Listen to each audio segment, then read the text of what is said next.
Bukuritë e rralla të Zvërnecit kanë frymëzuar ndër vite artist, fotograf dhe piktor, por zhvillimet e fundit dhe debatet që kanë shoqëruar projektet e paralajmëruara për këtë zonë kanë bërë që piktori i njohur vlonjat Kristaj Pavli t'i rikthehet edhe një herë te Lajos me një mesazh të veçantë. Përmes penelit dhe ngjyrave, ai ka zgjedhur të fiksojë peizazhin karakteristik të Zvërnecit në ekspozitën e fundit, duke shprehur njëkohësisht shqetësimin për të ardhmen e kësaj pasurie natyrore. Pavli tregon se nuk është era e parë që pikturon Zvërnecin, por kësaj radhe frymëzimi ka ardhur pikërisht nga diskutimet publike dhe protestat e zhvilluara në mbrojtje të zonës.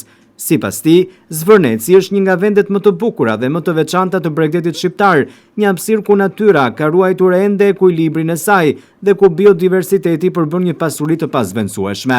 Zvërnecin e kam punuar edhe herë tjetër, po këtë radhë se nga smoni çik televizioni, edhe do të ngelet me rakte. Nuk do të shikojmë ata pelikanët, nuk do të shikojmë atë Zvërnecin, them, po inshallah nuk do të arrim deri atje saqë të pësoj ndryshime të mëdha zona atje.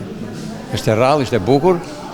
Unë thoj, shkoj vazhdimisht edhe për qejf, shkoj qëndroj atje. Sidomos perëndimi është i jashtëzakonshëm. Nuk godet nga ana e ishullt, po godet në të kundërt tek fshati i Zvërnecit. Megjithatë është shumë i bukur. Piktori shpreh frikën se ndërhyrjet e mundshme mund të ndikojnë negativisht në habitatin natyror të zonës.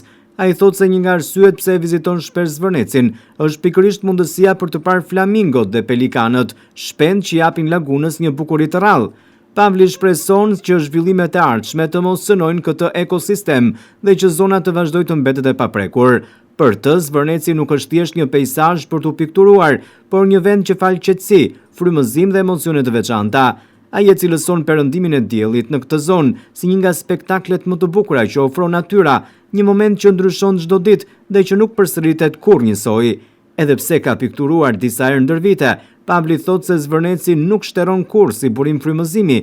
Çdo stin, çdo ndryshim i dritës dhe çdo këndvështrim i ri krijon një tablo krejt të ndryshe. Do të vazhdoni të shkoni në Zvërnec për të sjellë të tjera punime dhe nga këndvështrimet të ndryshme? Po, jo këtë vit. Për këtë vitin tjetër, po, jam i sigurt. Sepse mbasi do të mbaroj dhe do të shfrytëzoj, se duket sikur jam konsumuar me fshatin Vuno. Kështu që do detyrojmë do kthehem nga Vlora dhe nga rrethinat e tij përreth. Artisti tregon se do të rikthehet sërish në Zvërnec për të pikturuar peizazhe të tjera dhe për ta parë këtë mrekulli natyrore nga këndvështrime të ndryshme. Ai beson se natyra e kësaj zone ka ende shumë për të treguar dhe për të frymëzuar, ndërsa shpreh dëshirën që edhe brezat e ardhshëm ta gjejnë Zvërnecin pa aq të bukur sa është sot. Për artistin, mbrojtja e Zvërnecit nuk është vetëm përgjegjësi e institucioneve, por edhe një detyrim moral i çdo qytetari që vlerëson trashëgiminë natyrore dhe bukuritë unike që ofron kjo zonë e Vlorës.